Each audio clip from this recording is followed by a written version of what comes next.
Тайлбар хэрэгтэй олдрууд буюу ажиргалтай олдруудын талаарх бичлэг өмнө хүргэж байсан. Өнөөдөр энэ төрлийн олдруудын тухай хоёр дахь хэсгийг хүргэхээр боллоо.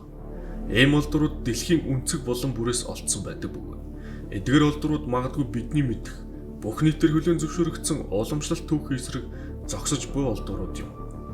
Та бүхэн өнөөдөр 150 сая жилийн настай алах ИК-гийн чулууны зургийн нууц 2000 жилийн өмнөх компьютер гэх мэт хашгиртай олдруудын талаар хүргэх болно.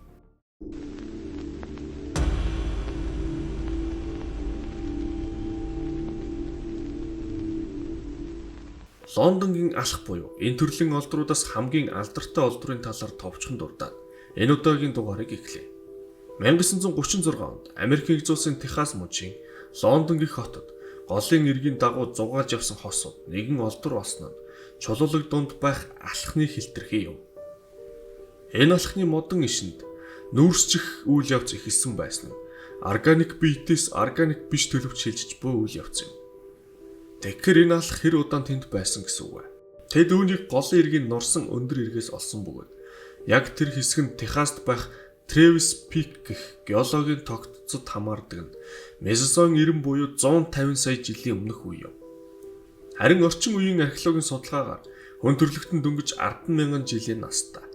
Тэгэхээр яаж тийшээ энэ алх орсон байж болох вэ? Эсвэл хэн 150 сая жилийн өмнө алх хэрэглэж байсан бэ? Гэхээр энэ алх тайлбар хэрэгтэй.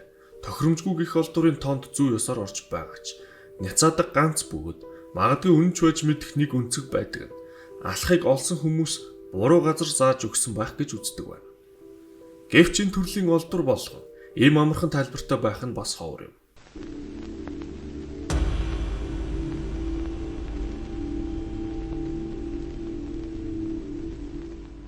(1961 онд Перу улсын Ика гэх хотын дэргэдэр урсах Акукахе голын сайран доороос хожим Икагийн чулуу гэж нэрлэгдэх том жижиг хэмжээтэй чулуунуудыг анх олсон юм. Хавар болж голын урсас татрах үеэр нутгийн иргэд Акукахе голд газар шорооны ажил хийж байгаад уг ачирхлай чулуунуудыг олсон байна. Эдгээр чулууг нутгийн иргэд түүж авсан бөгөөд энэ талаар Вакерас буюу хар археологчд гэж нэрлэдэг хууль бусаар түүхэн олдвор олборлогчдын чихэнд хүрчээ. Тэд тэр хавийн газарт эрчимтэй малтлаг хийж улам их чулуу олсноор Ика хотод ачирхлай чулуун олдрууд гэнэт нэмэгдэж эхэлсэн юм. Эдгээр чулуунууд дээр ямар нэг бидний мэдэхгүй соёл иргэншлийн хүмүүсийн өдөр тутмын амьдрал дүрслэгдсэн байснаас гадна тайлбарлашгүй ачирхлай зүйлс дүрслэгдсэн байжээ.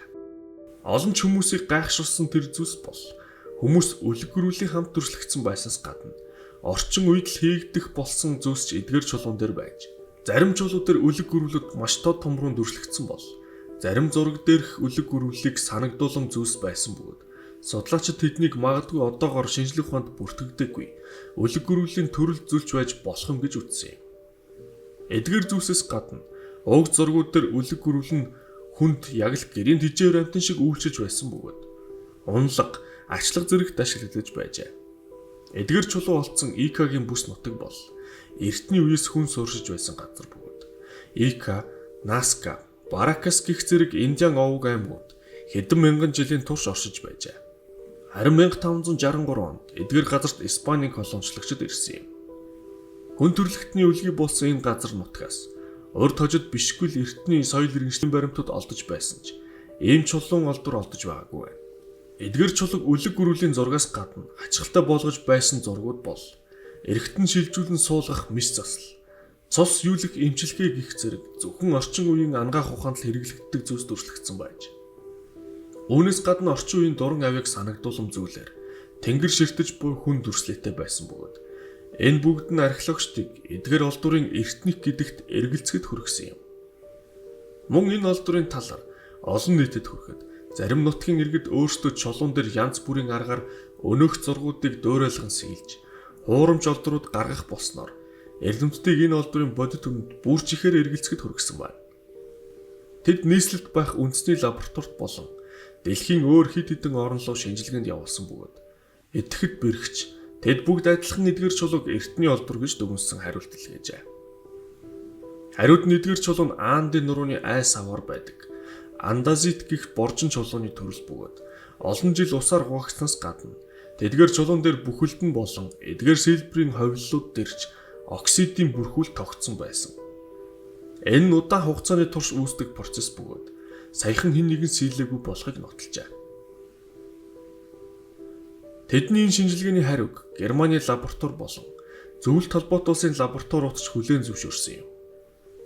Энэ шинжилгээний дүгнэлтээр дариланчид өөрсдөө энэ чулууг хийгээгүй эртний улдур болох нь тогтоогдсноор асуулт нь хариултаасаа их болж ирсэн байна. Мэдээж уламжлалт шинжлэх ухаан энэ зүйлийг тийм амархан зөвшөөрөхгүй бөгөөд тэд нутгийн иргэдийн хийсэн хуурамч олдуруудтай жишиж жинхэнэ олдуруудыг ч няцааж эхэлсэн юм. Зөвлөлт холбоот улс руу шинжилгээнд хуурамч олдуртай цуг явуулсан бөгөөд хуурамч олдур нь нарийн шинжилгээгээр байтугай энгийнүүдээр харахад ч илт ялгарч байсан гэжээ. Шинжилгээгээр хуурамч олдурын сэлбэрийн ховл дотор төмрийн молекулууд олдсон бөгөөд нөгөө нэгээс нь олдоогүй нь мөн дөөр амьлыг жинхнээс нь ялгаж өгсөн байна. Үүнээс гадна хуурамч олдрууд бүгд жижиг хэмжээтэй бол жинхэнэ олдрууд жижиг хэмжээтэйгээс эхлээд метрийн урттай хагас тонн жинтэй чулуу байдаг байсан бөгөөд эдгээр том чулууг ахуйн аргаар Перугийн тариаланчид зурж чадахгүй гэж үзсэн юм. Энэ олдрыг хамгийн хачирхалтай болгож байгаа нь хэрхэн эртний хүмүүс хүнтэй хамт үлэг гөрүүл оршиж байгаагаар дүрснээс гадна үлэг гөрүүлийн талаар яаж мэдсэн байж болох вэ? Учир нь одоогийн бидний түүхээр бол үлэг гөрүүлүүд мөкснөөс хойш 60 сая жилийн дараа л хүн үүссэн юм.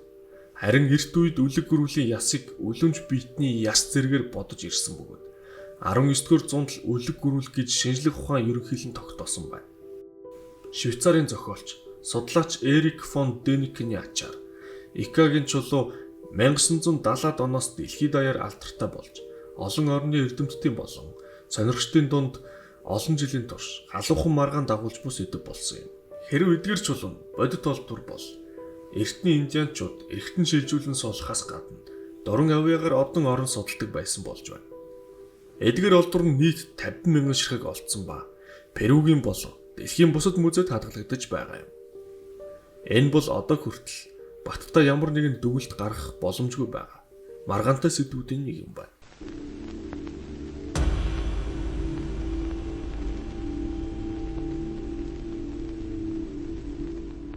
(1974) онд Румын улсын Аюут хотоос 2 км зайд Марош гэх голын ирэг дээр ажиллаж байсан ажилчид газар доороос 10 метрийн гүнд 3 ширхэг үл мэдэгдэх зүйл олсон юм. Тэд тэр даруй ажиллаа зогсоож археологчдод мэдгдсэн бөгөөд өнөөх 3 зүйлсийн 2-ыг нь амархан тогтоосон бол нэгийг нь тийм амархан тогтоож чадаагүй. Тогтоож чадсан 2 зүйл нь эртний арслан зааны яс байсан бол 3 дахь зүйл нь яг юу нь мэдэхгүй ч шаантыг санагдуулсан хэлбэртэй дээрээ хит хитэн нүхтэй 20 см-ийн урттай 12 см-ийн өргөнтэй 7 см-ийн зузаантай 2.3 кг жинтэй төмөр эд байв.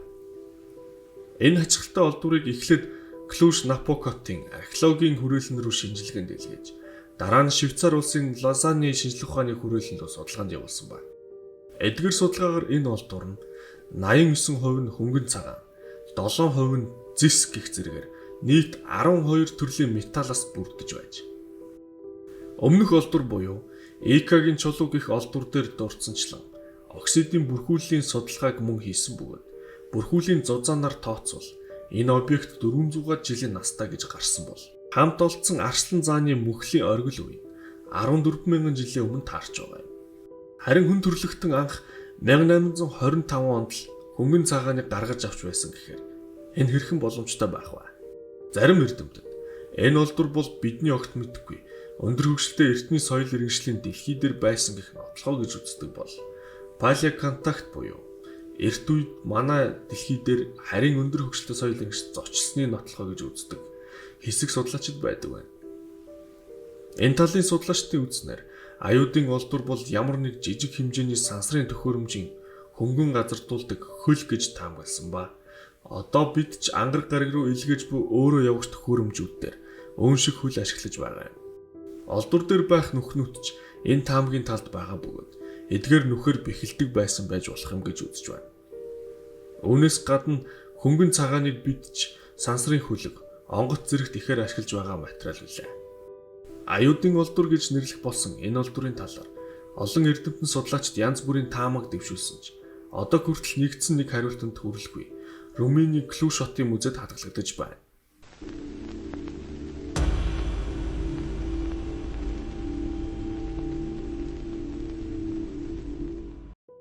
1900 оны 4-р сард газар дундын тэнгист Грекийн Антикитер гэх арлын ойролцоо далайн ормол түүж байсан шумбагчид нэгэн эртний сүнсэн усан онгоц олжээ. Дараагийн 2 жилийн хугацаанд хэдэн зуун ширхэг эртний олдруудыг хөлгөөс иргэдээр гаргасан бөгөөд тэдгээр дунд шүр болон зэвэнд бүрхэгдсэн мод ба хүрэл хийцтэй нэгэн хайрцаг олсон байна.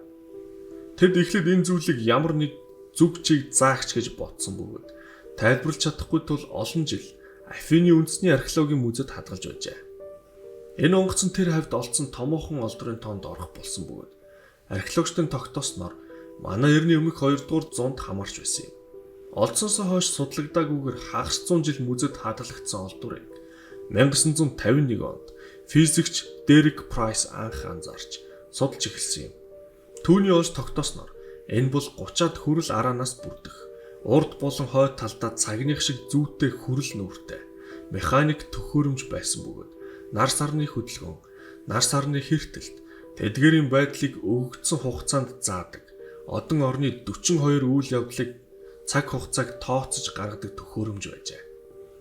Зөвхөн одон орны мэдээллээс гадна тухайн үеийн Грекийн тэмдэглэлт баяр Олимпийн наадмын цаг хугацаагч заадаг байсан байна. Энэ төхөөрөмжийг тээж авсан усан онгоц 2000-ад жилийн өмнө сүнсэн гэхээр энэ төхөөрөмж хамгийн багадаа 2000-ад жилийн настай болж таарч байна. 1959 онд Прайс өөрийн судалгааны үр дүнг шинжлэх ухааны сэтгүүлд нийтлүүлсэн бөгөөд Антикитерийн механизмыг эртний Грекийн компьютер гэж нэрлэсэн юм. Тэр өөрийн олон жилийн судалгааны үр дүнг дурдахдаа энэ төхөөрөмжний ямар хэцүү, нарийн бүтцтэй болохыг биширсэн байжээ. Төвний хийснээр энэ олдвор бол Египтийн Тутанхамон хааны буунхнаас онгоц олохтой ижил гайхамшигтай олдвор гэсэн юм. Тэр үеийн грекчүүд үүнийг орчин үеийн токрын машингүйгээр хэрхэн хийсэн байж болох вэ? Тэд тэр үед энэ хэмжээний мэдлэг чадвартай байсан уу? Мөн энэ төхөөрөмж яагаад урд хожид ахиж өөр газараас олдоогүй вэ зэрэг асуултууд эрдэмтэн судлаачдын дунд гарч байлаа. Өмнө дурдсанчлан палеоконтактын үзлийг дэмжигчид үүнийг эрт үед харин өндөр хөгжөлтэй соёл иргэншил манай дэлхий дээр зочилсны бас нэгэн нотлохоо гэж үздэг байна. Тэдний үзэж буугаар механизмыг харийнхан бүтээгээгүй ч харин тэдний өгсөн мэдлэг дээр тулгуурлаж эртний грекчүүд өөрсдөө бүтээсэн гэж таамагладаг юм. Судлаачдын үздгээр энэ төрлийн олдрууд дээр 2 төрлийн л гаргалгаа таамаглал байдаг бөгөөд нэг бол эдгээр олдруудын цаг хугацааг буруу тооцоолсон, нэг бол үнэхээр эрт үед манай дэлхий дээр байсан бөгөөд ямар аргаар яаж тэнд очсон нь харин тусдаа асуулт гэж үздэг байна. Гэвч нөгөө талаас харуул дэлхий дээр маш олон ийм олдрууд байгаа нь шинжилгээний явцад андуурч аллаа гэхэд 1-2 л тохиолдолд байж болохоос бүгд дээр өөр өөр улсын лабораториуд адилхан алдна гэж бас юу л бол. Тэгэхээр үнэхээр эдгээр олдрууд эрт үеэс бидэнд ирсэн бол магадгүй бид түүхийн цаг хугацааны дараалал эргэн харах хэрэгтэй юу? Яагаад шинжлэх ухаан өдий болтол эдгээр хачигтай олдрууд төр эцсэн дүгнэлт гарахгүй байгаа вэ? Зэрэг асуултууд нээлттэй үлдэж байна. Өнөөдрийн хүргэсэн дугаар таалагдсан гэж найдаж байна. Эдгээр олдрын талаар санал бодлоо сэтгэл хэсэгт үлдээгээрэй. Баяр таа.